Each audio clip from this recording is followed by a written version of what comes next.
내가 전심으로 주께 감사하며 신들 앞에서 주께 찬송하리이다. 내가 주의 성전을 향하여 예배하며 주의 인자하심과 성실하심으로 말미암아 주의 이름에 감사하오리니, 이는 주께서 주의 말씀을 모든 이름보다 높게 하셨습니다. 오늘도 주의 복락의 강물을 마시게 하시는 하나님, 우리의 생명과 영혼이 주께 있음을, 그 원천이 주가 되심을 고백하는 이 복된 아침을 허락하셔서 감사를 드립니다. 주 안에서 주의 인자하심을 쫓아 우리 하나님께서 영원히 이끄시는 그 은혜의 길을 믿음으로 순종으로 가는 우리 모두 되게 하여 주옵소서. 예수님 이름으로 기도하옵나이다. 아멘. 오늘 아침은 우리 미국을 위해서 함께 기도하기를 원합니다. 지금 아시다시피 이제 새 대통령 취임이 한 주도 안 남았습니다. 그런데 너무 국렬이 분열이 돼서 지금 아주 심각합니다. 지금처럼 코로나 때문에 어려움을 당하고 있으면서 나라까지 이렇게 사분오열이 돼서는 안 됩니다.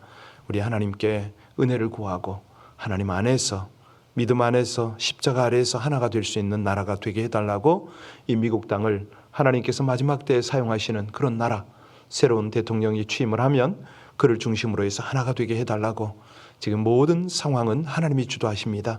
이 하나님 앞에 우리 모두가 순복으로 갈 수 있게 해달라고, 우리 모든 정권자들이 한결같이 겸비하여 하나님을 경외하고 두려워하여 나라가 하나 되게 해달라고, 우리 합심으로 모든 국민들이 한 마음이 되게 해달라고 기도하겠습니다.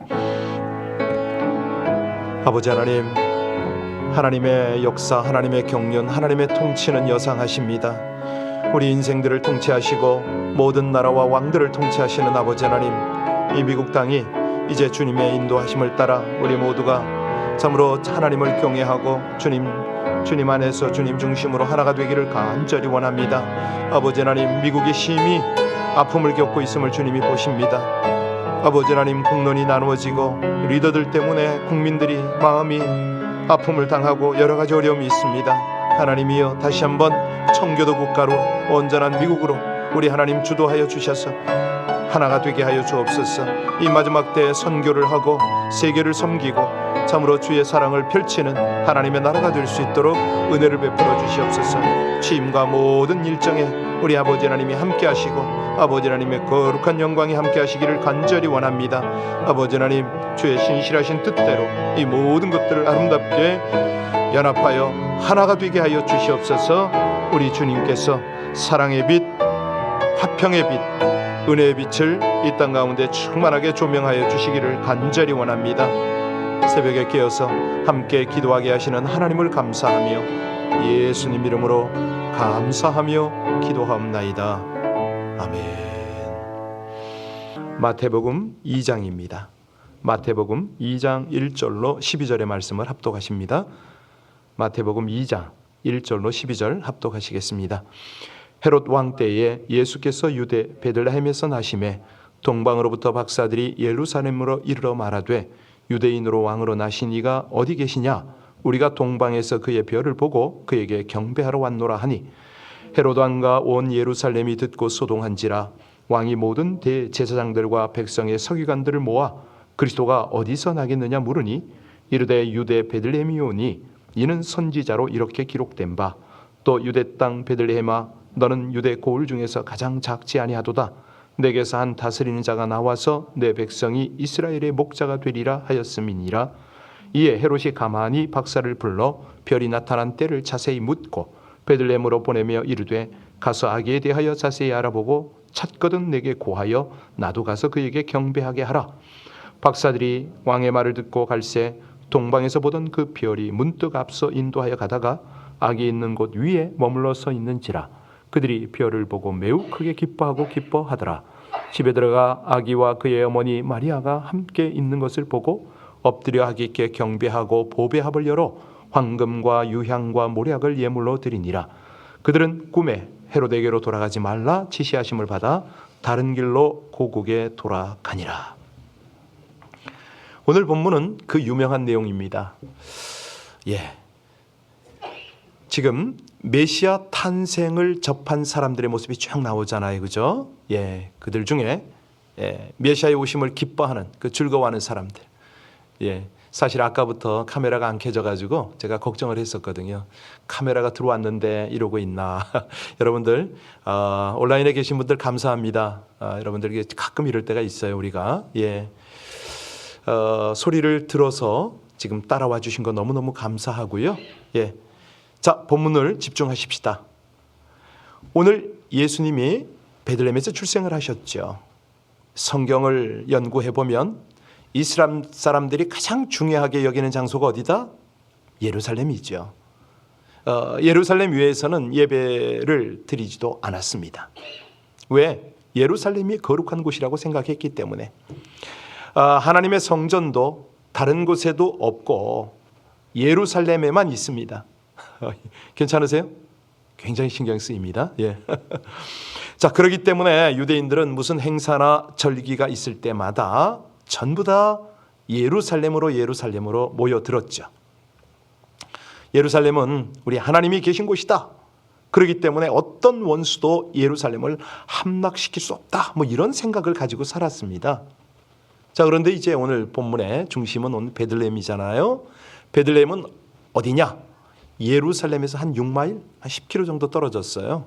여기서 한 어느 정도 될까요? 뭐 글렌데일쯤 되려나요? 여하튼 간에 한 촌입니다. 아주 작은 고을이 있죠. 예루살렘과 베들레헴. 아마 위성도시? 뭐 이렇게 이해하면 되겠습니다. 예수님께서 이렇게 중요한 예루살렘에서 태어나지 않으시고 베들레헴에서 태어났다? 이거는 사실은 굉장한 사건입니다.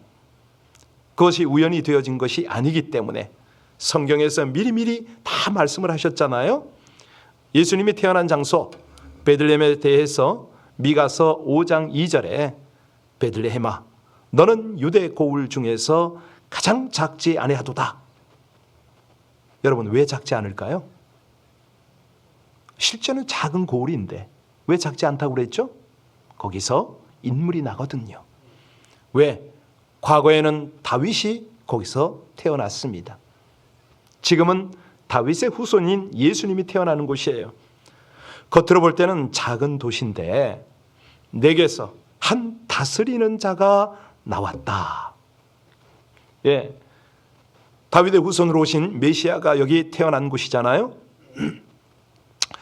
이 구약 성경에 가만히 보세요. 거기서 보면 이제 목자라는 개념이 나오는데 이스라엘의 목자가 나온다. 다스릴 자가 목자인 거죠. 이 구약 성경에서 목자, 이 개념은 뭐냐면 왕이거든요. 내가 너희들의 선한 목자다. 선한 왕이다. 이런 뜻이에요. 너희를 다스리는 선한 자. 유대인들은요, 왕 하면 바로 목자처럼 목자가 양을 돌보듯이 그 백성들을 잘 돌보아주는 그런 사람입니다. 이렇게 예수님께서 심지어 동정녀 탄생을 할 것도 예언하셨고 베들레헴에서 태어나실 것도 예언하셨고 아주 구약에 보면 너무너무 세밀하게 다 말씀을 하셨는데 그것이 그대로 이루어지는 겁니다. 오늘 별도 나타나잖아요. 민수기서에 그 말씀이 있어요. 한 별이 야곱에게서 나오며 라는 별에 대한 내용. 그러니까 그 별에 대한 것도 동방 박사들에게 나타났다. 이런 것들을 쭉 보면서 우리 하나님 너무 신실하세요. 1.1핵이 변함이 없으세요. 자, 그러면 본문으로 조금 깊이 들어가 볼까요? 왜 예수님은 예루살렘이 아니고 베들레헴에서 탄생하셨을까? 이거는요, 베들레헴 역사를 우리가 알아야 됩니다. 베들레헴 그러면 이제 우리는 보통 설교를 듣고 떡집이다 뭐 이렇게 알고 있는데 그거보다 더 하나님의 놀라운 역사가 그 속에 있어요. 이 베들레헴 그러면요, 라헬 아시죠? 야곱이 사랑했던 아내 라헬이 죽었을 때에 이 베들레헴에 묻었거든요. 그리고 그 옆에 돌비를 세웠습니다. 중요한 장소죠. 그 다음에 여러분이 아시는 룻이 보아스와 결혼해서 살아간 곳이 어디냐? 어디라고요? 예, 베들레헴입니다. 그냥 베들레헴이라고 대답만 하시면 됩니다. 베들레헴이에요. 셋째는요, 자, 그의 증손자인 다윗이 태어난 곳이 어디라고요? 그렇습니다. 그러면 여러분 이제 안 잊어버리세요. 예, 베들레헴은 다윗의 고향입니다. 일명 다윗의 도성이다 이렇게도 말해요. 사무엘상 16장 1절, 17장 20절 뭐 이런 데 보면 잘 나타나 있어요. 그 다음에 넷째는 유대인에게 다윗의 자손 메시아가 날 것으로 예언이 된 것입니다. 이 성경을 모르는 사람들은 두말할 필요도 없고 장차 메시아는 성전이 있는 거룩한 도시가 아니고 여기서 태어날 것이다 이 언급을 했거든요. 베들레헴 에브라다야, 이제 미가서 5장 2절에 그 말씀이 있어요. 너는 유다 중에서 작을지라도 이스라엘을 다스릴 자가 너에게서 내게로 나올 것이라. 그의 근본은 상고의 태초니라. 자, 그런데 한편 이 거룩한 성 예루살렘의 수도, 이스라엘의 수도죠. 예루살렘은 오랜 세월이 지나는 동안에 점점 부패되고 죄악이 들끓는 그런 도성이 되고 말았습니다.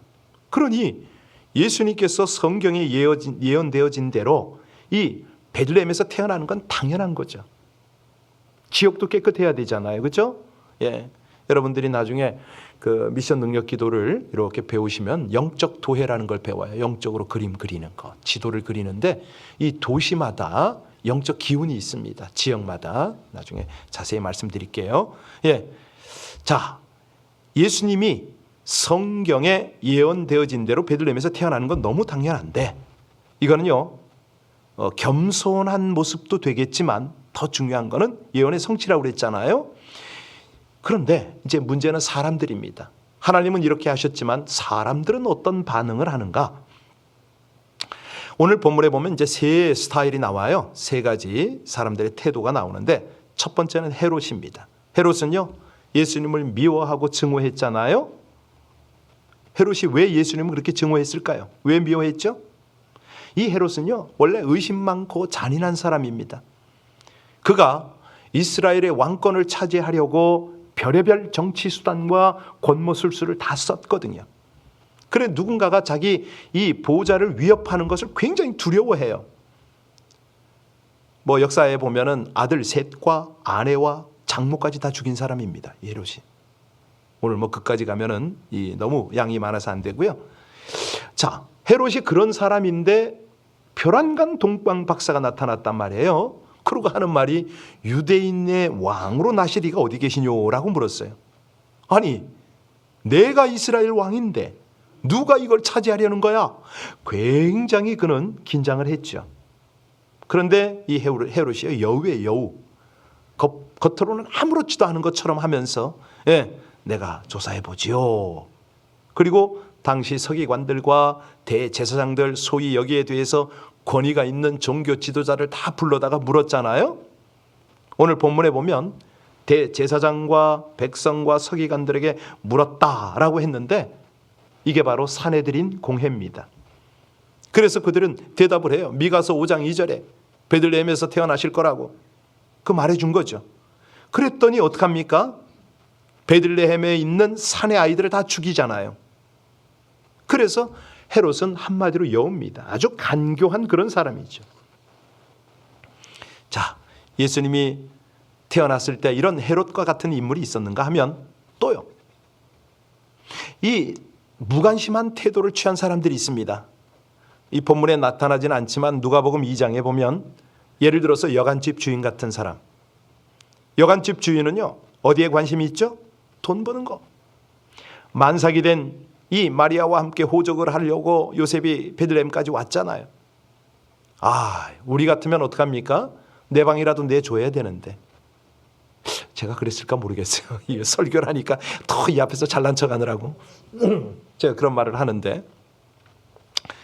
여하튼 간에 만삭이 돼서 출산을 하려는 이 부부를 어떻게 하든지 뭐 방으로라도 해야 되지 않느냐. 그런데 돈이면 다 한 거예요. 참 그래서 돈 많이 내는 사람한테 방을 내주고 이 만삭이 된 임산부는 마구간을 내줬잖아요. 아니 자기는 가만히 앉아가지고 자기 집에서 자기 안방에서 메시아를 볼 수가 있었는데 그렇잖아요. 그 기회를 놓쳐버린 거죠. 지금도 이 여관 주인 같은 사람들이 참 많습니다. 예수님을 너무 우습게 봐요. 예, 우리 예수님이요, 부지불식간에 우리를 찾아오잖아요. 여러 모습으로 찾아옵니다. 가령 뭐 저희 같은 이제 그 선교지 출신들은요, 선교지에서 예수님을 자주 만나요. 예수님이 어떻게 오냐고요? 예, 각양의 모습으로 오는데 가장 낮은 자의 모습으로 오시죠. 미국 같으면 홈레스 같은 그런 모습으로 오시기도 합니다. 우리가 이럴 때 다 믿음의 눈을 가지면 얼마나 좋겠습니까? 자, 그런 부류가 있는가 하면 세 번째는 오늘 동방 박사가 여기에는 딱 주인공처럼 나오죠. 아기 예수님의 태에서 경배하러 옵니다. 존경하는 모습으로 차세하러 옵니다. 이렇게 예수님에 대한 태도가 세 가지예요. 하나는 미움의 태도, 또 무관심의 태도, 또 이 동방박사처럼 경배하러 오는. 자, 오늘 드디어 본문을 보겠습니다. 1절 다시 한번 봉독합니다. 1절입니다. 헤로드 왕 때에 예수께서 유대 베들레헴에서 나심에 동방으로부터 박사들이 예루살렘에 이르러 말하되. 자, 이들의 신앙, 어떤 신앙으로 느껴지세요?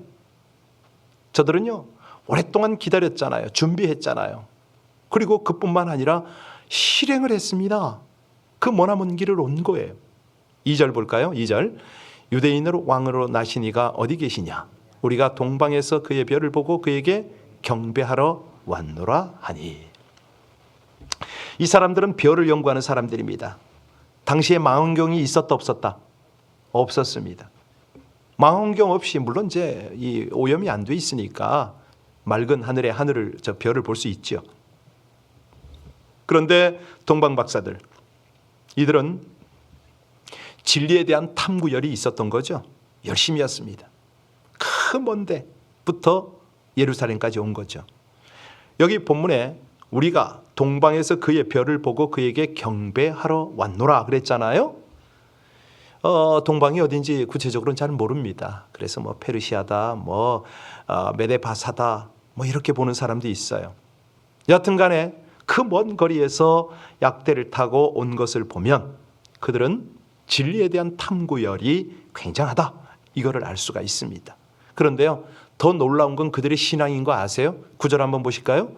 박사들이 왕의 말을 듣고 갈새 동방에서 보던 그 별이 문득 앞서 인도하여 가다가 악이 있는 곳 위에 머물러 서 있는지라. 그런데 그 별을 보고 그들이 얼마나 기뻐하는지 모릅니다. 너무너무 기뻐해요. 기뻐하고 기뻐하더라. 10절 한번 보세요. 그들이 별을 보고 매우 크게 기뻐하고 기뻐하더라. 그렇습니다. 이 별을 보고 예루살렘까지 왔는데 이 별이 사라진 거예요. 그런데 그들이 헤롯을 만나고 난 후에 별이 또 나타났어요. 악이 있는 곳까지 가서 문득 머물러 섰다고 했지 않습니까? 그러니까 이들은 뭐냐면 말씀에 대한 신앙이 아주 간절한 그런 사람이다, 이렇게 볼 수가 있는 거죠. 그래서 마침내 그들은 그 보상을 받습니다. 어떻게 받습니까? 악이 있는 곳 위에 머물러 섰는지라. 여러분, 그들이 원했던 건 뭘까요? 별이 아닙니다. 사람들은 별로 생각하는데 별 아닙니다. 별을 통해서 아기 예수님, 저들의 메시아 구세주를 발견하기 원했던 그거죠. 우리 10절과 11절 다시 읽습니다. 10절 11절. 그들이 별을 보고 매우 크게 기뻐하고 기뻐하더라. 집에 들어가 아기와 그의 어머니 마리아가 함께 있는 것을 보고 엎드려 아기께 경배하고 보배합을 열어 황금과 유향과 모략을 예물로 드리니라. 그렇습니다. 이들이요, 어떤 마음으로 예물을 드렸다고요? 감사하는 마음으로 드렸다. 아니 생각해 보세요, 여러분. 준비해 오는 것도 대단해요.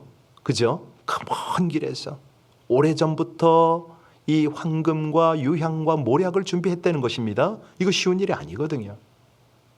그런데 이 귀한 것을 마국간에 누워있는 아기에게 드린다? 어떤 느낌이 드세요? 하실 수 있겠어요? 쉽지 않습니다. 이거 아니 예루살렘에 먼저 갔다고 그랬잖아요. 메시아 그러면 왕궁에서 날 걸로 생각을 하잖아요. 왕이. 그런데 이게 아니 사람들에게 관심도 받지 못하고 시골 총구석, 그것도 마구간 안에서 태어나? 아무리 별이 머물러도 그렇지. 그런데 거기 가서 이거를 내어놓는 그들의 마음, 느낌이 있으세요? 첫째 뭘 드렸다고요? 황금. 이 황금은 왕에게 드리는 최고의 선물이잖아요. 중국 가면요, 자금성이라고 있습니다. 붉을 자자에다 금자를 쓰는데, 중국에는요 이 고궁이 어마어마하거든요. 자금성. 이게 직선거리로 가도 거의 한 1km 어마어마해요. 그런데 그 벽면은 다 붉은색이고요, 지붕은 황금색입니다. 이거는 왕만 쓸 수 있는 색이에요. 근데 이제 나중에 이게 많이 저기 돼가지고 일반인도 쓰긴 합니다만은, 여하튼 간에 이 황금, 옛날에 조선도 중국에 사신이 갈 때는 항상 황금을 가지고 갔다고 그러잖아요. 여기서 저들이 황금을 예수님께 바쳤다, 이 말은 뭐죠? 예수님을 왕으로 믿었다, 그 얘기 아닙니까? 그 어린 아기, 말 밥통에 있는 그 아기에게 이 황금을 드리고 있습니다. 둘째는 뭘 바쳤습니까? 유향을 바쳤습니다. 자, 유향은 용도가 뭡니까? 제사장들이 성전에서 향을 내기 위해서 피우는 향이잖아요. 그러니까 다시 말하면 그들은 아기 예수를 대제사장으로 믿었던 거라는 거죠. 이 기가 막힌 거 아닙니까? 예. 셋째는 뭘 드렸어요? 몰약. 이 몰약은 어디에 쓰는 겁니까? 죽은 사람의 시체에 바르는 약입니다. 일종의 방부제 역할도 하는데, 시체가 썩지 않도록 하는데 그걸 쓰는 거예요. 여러분, 아니 이 아기가 태어났는데 어쩌 자꾸 몰약을 가져와요? 그렇죠? 굉장히 놀라운 선물입니다. 그러니까 우리 구세주는 왕이고 대제사장이고 또 대속물이다, 이렇게 되는 거잖아요. 우리 구세주, 그런 믿음을 가지고 그들은 왔다, 이렇게 볼 수가 있습니다. 그러니 이들의 신앙이 얼마나 귀합니까?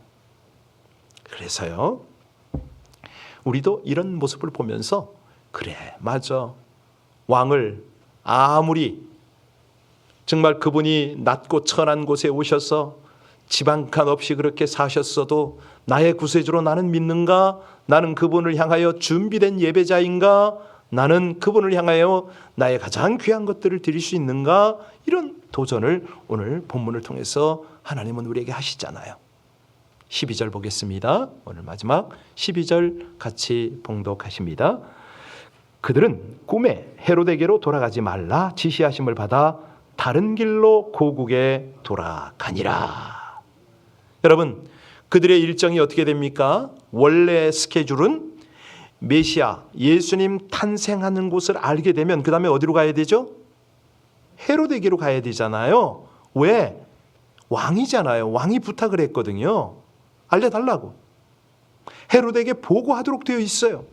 그런데 그들은 어떻게 했다고요?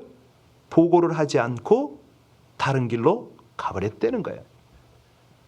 여러분, 근데 여기서 핵심이 뭐냐면, 다른 길로 갈 때 어떻게 갔느냐? 자기 마음대로? 아니잖아요. 어떻게 갔어요? 지시하심을 받아. 이게 중요합니다.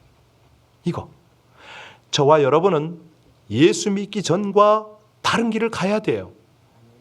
이 새벽 예배에 오셔서 새벽 예배 마치면은 지시하시는 길로 가야 되는 거죠. 오늘 하루 그렇게 가야 돼요. 내 마음대로 가는 그 길이 아닙니다. 지시하심을 받아 다른 길로, 하나님이 말씀하시는 그 길로 가야 되는 거죠. 보호와 인도를 경험하는 예배, 오늘 아침에 설교 제목이거든요. 예배를 드렸으면 하나님의 말씀을 쫓아가는 것이죠. 오늘 예수님 탄생 당시에 세 부류의 태도를 보았습니다. 그런데요, 여기 정말 놀라운 게 뭐냐면, 종교계에 있는 사람들의 무관심 아닙니까? 저들이 아니 예수님이 예루살렘에 태어날 걸 잘 알고 있었잖아요. 메시아 탄생에 전혀 무관심입니다. 아니 동방 박사들을 보고도 도전을 받지 않아요. 그들은 어디에만 관심이 있었다? 기득권. 자기가 누릴 거에만 관심을 가지고 있어요. 오늘날 똑같습니다. 목사나 지도자라는 자들이 본문에 나오는 대제사장인가 이 서기관들 그런 모습으로 살지는 않을까 저부터 두렵습니다. 그렇습니다. 바른 예배자로 사는 것. 여러분들 지금 온라인에서 너무 잘하고 계세요. 내가 집에 있던 어디에 있던 예배자로 하나님 앞에 서려고 하는 그 모습 너무 귀하십니다. 그런데 바른 예배는 뭐죠? 말씀을 대하는 준비를 하고 말씀을 받았으면 말씀이 지시하시는 대로 가는 것이고, 그러기 위해서 우리는 예배를 드리잖아요. 예배를 드릴 때에 하나님께서 이 동방박사들처럼 보호하십니다. 인도하십니다. 이 은혜가 일생 동안 함께 하시기를 주의 이름으로 축원합니다. 기도하시겠습니다. 머나먼 여정마다 않고 메시아의 탄생을 찾아 진정으로 축하하고 기뻐 경배하는 동방박사들처럼 주님을 예배하게 하여 주옵소서. 잠시의 즐거움과 이기적인 욕망을 따라 입술과 형식으로만 예배하던 날들을 회개하오니 믿음의 눈과 입을 열어서 영원히 주님을 만물의 주관자이신 주님의 구원의 은총을 찬양하며 최상의 예배를 드리게 하여 주시옵소서. 인생을 책임져 주시고 인도하여 주시기 위하여 지극히 낮은 곳으로 작은 모습으로 오신 진정하고 유일한 왕 예수 그리스도께 경외와 순종으로 전심전력의 예배를 드려 삶을 변화시켜 주시고 선한 길로 이끌어 주시는 보호와 인도를 경험하고 영광을 돌리게 하여 주시옵소서. 예수님 이름으로 기도하옵나이다. 아멘. 우리가 지금 전천후 예배자입니다. 어떤 상황에서도 하나님 앞에 예배할 수 있는 예배자들. 오늘 우리 동방박사를 통해서 그걸 또 도전받았던 것 같아요. 우리 함께 합심으로 간절히 하나님, 저희가 어떤 상황 어떤 조건 속에서도 주를 예배할 것입니다. 우리 하나님 앞에 전심을 들여서 예배하고 하나님의 보호와 인도를 받는 우리 모든 공동체, 우리 모든 가족들 되게 해달라고 하나님 앞에 감사함으로 간절히 기도 올리면 좋겠습니다. 같이 기도하십니다. 아버지 하나님 감사합니다. 주님 찬양합니다. 영원하신 아버지 하나님, 저희들 하나님 앞에 감사함으로 간절한 마음으로 기도합니다. 주의 은혜가 아버지 하나님의 인도가 하나님의 놀라운 역사가 나타나기를 바랍니다. 주님, 온 교회 모든 성도들이 어떤 조건 어떤 상황에서도 하나님을 전심으로 예배하기를 원합니다. 아버지 하나님, 그곳이 베들레헴이라도 하나님 광야라도 정말 사막이라도 강속이라도 우리 주님을 전심으로 예배하는 저희들 될 수 있도록 주의 귀한 백성들을 이끌어 주시옵소서. 주님께서 함께 하시면 아버지 하나님의 놀라운 은혜와 하나님의 인도와 하나님의 역사가 함께 하십니다. 그렇습니다. 아버지 하나님, 지금은 코로나19로 인하여 정상적인 그런 예배 활동이 되질 않지만 초막이나 궁궐이나 우리 주님 모신 그곳에서 날마다 기쁨으로 감사로 예배하는 아버지 하나님, 아무리 멀고 험해도 동방박사처럼 주님을 예배하는 그곳을 찾는 저희들 되게 하여 주시기를 간절히 원합니다. 우리의 경배가, 우리의 예배가 하나님 앞에 온전한 헌신이 되고 아름다운 향이 되게 하실 줄로 믿습니다. 신실하시고 감사하신 주님, 영광과 존귀를 받으소서.